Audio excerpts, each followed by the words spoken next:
Hello, this is Brian. Today is Saturday, October 9th, 2021. I am over by the Chilao Visitor Center, just off Angeles Crest Highway. And today I want to present a Spotlight on Trees episode.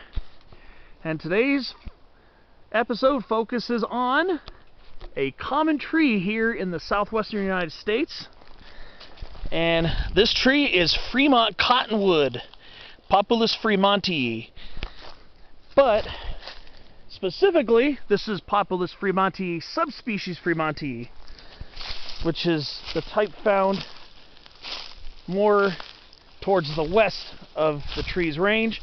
There's another subspecies of Fremont Cottonwood, which is Populus fremontii subspecies mesetae, which is not found in this area.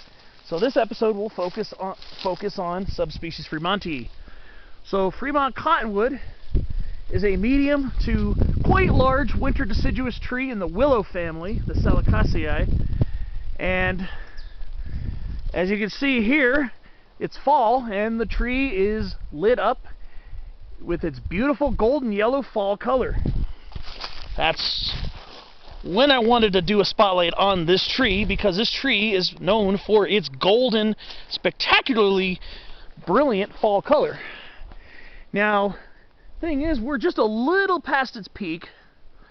Right now where we are is about an elevation of 5,300 feet above sea level. And we're in a canyon which gets a lot of cold air drainage.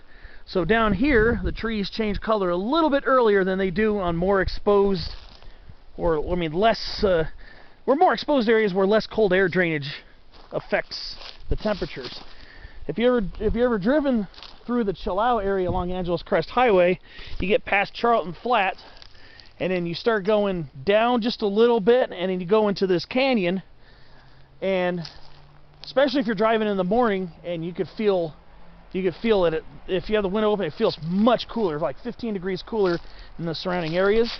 So that's why we get earlier fall leaf change here. So here we are. We got the deeply furrowed bark, and of course these little holes right here are from woodpeckers, probably sapsuckers and acorn woodpeckers, and that's common to find in areas where woodpeckers are native. You'll find a lot of what they call these granary holes. That's pretty common in the trees in this area. So Fremont Cottonwood, again, is a medium to sometimes quite large tree. It's usually around the 40 to 60 foot range, but I believe exceptional specimens could probably get towards 100 feet, maybe slightly taller. This one's a fairly moderate sized tree in particular. So we're going to go ahead and look at the foliage on Populus fremontii, subspecies fremontii. You'll notice that, like on a lot of other trees in the genus Populus, the leaves are kind of, I would say, slightly roundish in profile, but like on a lot of poplars, and Populus is the genus of poplars, and a cottonwood is just a type of a poplar. It's a fancy name for a poplar, just like aspen.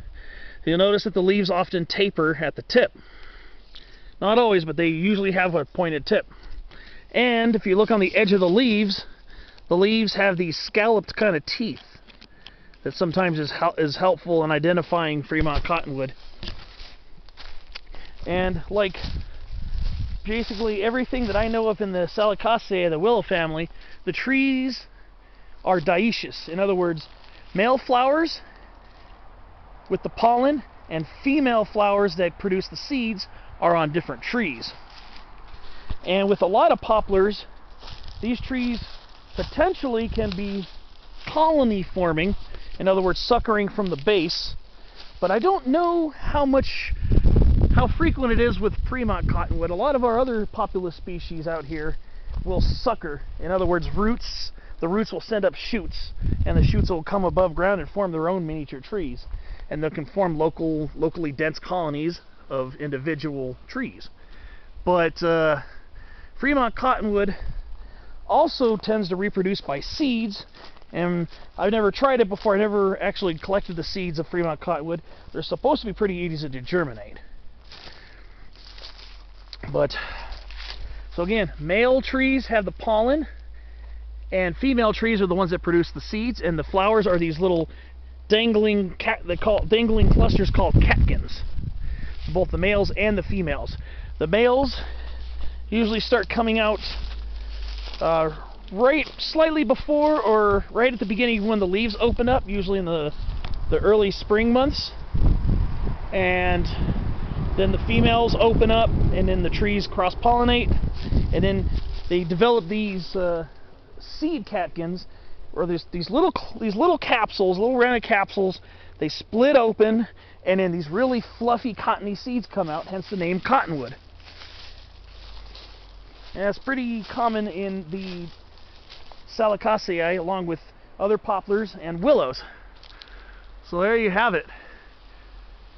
This tree is very common in riparian areas. In other words, areas that border streams and rivers and creeks, ponds and lakes, and also in areas that also have subsurface water. I'm pretty sure this area has some subsurface moisture because it looks like this area is subject to somewhat frequent runoff. However, adult Fremont cottonwoods are purported to be quite drought tolerant. However, they would prefer to have access to moisture.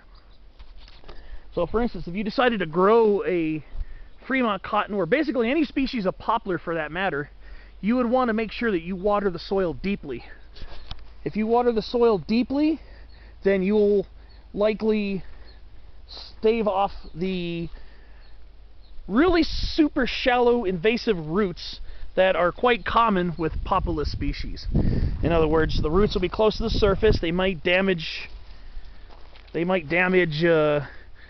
property, and maybe possibly invade your water pipes. So you want to be careful with that.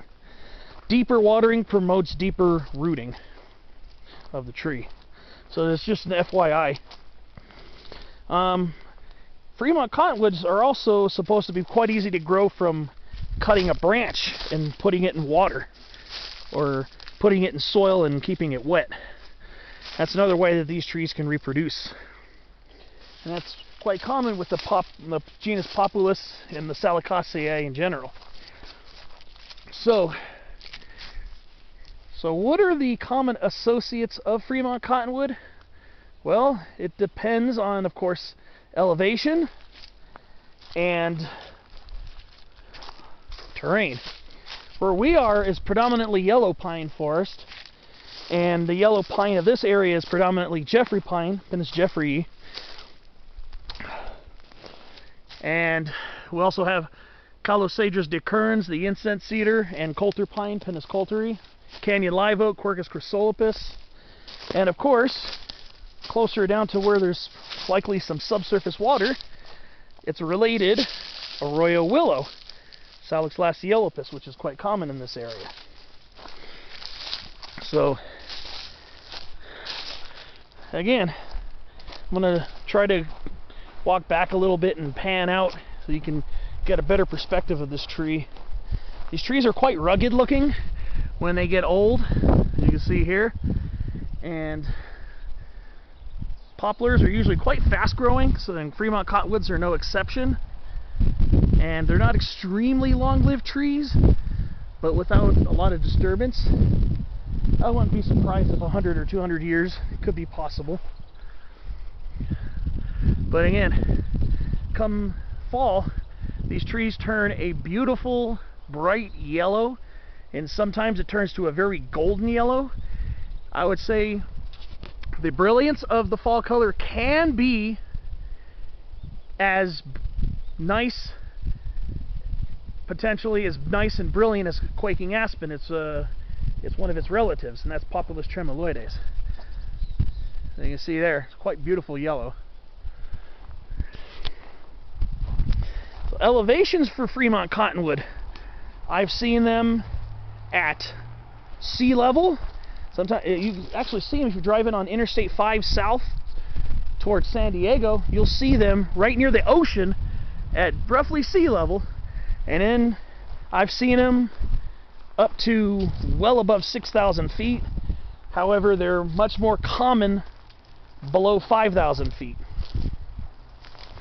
You can find them from basically just about seashore to desert conditions. And the ones that grow in the desert typically grow in the washes that get periodically flooded and that often retain subsurface moisture. So Fremont Cottonwoods can tolerate quite a range of temperatures. They're quite cold tolerant, I believe to below 0. And these trees can also tolerate temperatures over 110, probably over 115 degrees, considering that they do grow in some low desert locations that commonly reach over 110 during the summer. So those trees tolerate quite a wide array of climatic conditions. And not only that, it's just it can be quite a pleasant tree, and it's a very good shade giver. So if you want a fast-growing shade tree and don't mind irrigating quite a bit, this tree can probably do it for you pretty well. And another note with these leaves, the leaf stalks, the leaf petioles on Fremont Cottonwoods are, somewhat flattened. So if you notice you notice how it's kind of jiggling when I roll it between my fingers? It's because the leaf stalk is flat. So what that allows is for this tree to quiver in the slightest breeze. And that's a quite common feature of trees in the genus Populus. That's where Populus tremuloides, the quaking aspen, got its name from. Populus tremula in Europe, the European aspen, got its name. And as you can see, these poplars are very, very, very light. So their leaves blow very easily in the wind. So let's keep that in mind. If you're coming up to these mountains and if you find some nice little canyons to go hang out in, go check out the Fremont Cottonwoods. Quite delightful trees. We'll see what this is over here. Now there are some trees Fremont Cottonwood can be confused with. Let's see what we got over here.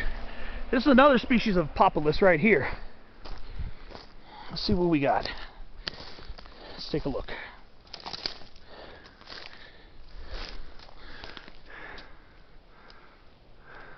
This appears to be another Fremont Cottonwood. But we also have another species called black cottonwood, Populus trichocarpa. It can be a locally common tree in similar circumstances. However, the leaf stalks on black cottonwood, for the most part, are not flattened. So the leaves will quiver, but not nearly as much, and they have a stiffer appearance. So look at that. Beautiful Fremont Cottonwood. Populus fremontii, subspecies fremontii. Beautiful Fremont Cottonwood. Very brilliantly colored tree here in Angeles National Forest, San Gabriel Mountains.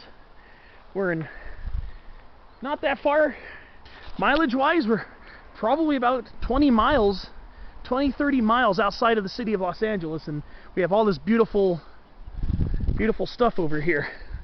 So that's going to conclude it for this spotlight on trees. I hope you found this episode helpful in identifying these beautiful trees, and hopefully it inspires you to come out here and check them out. Thanks for watching, and I'll see you on another episode of Spotlight on Trees.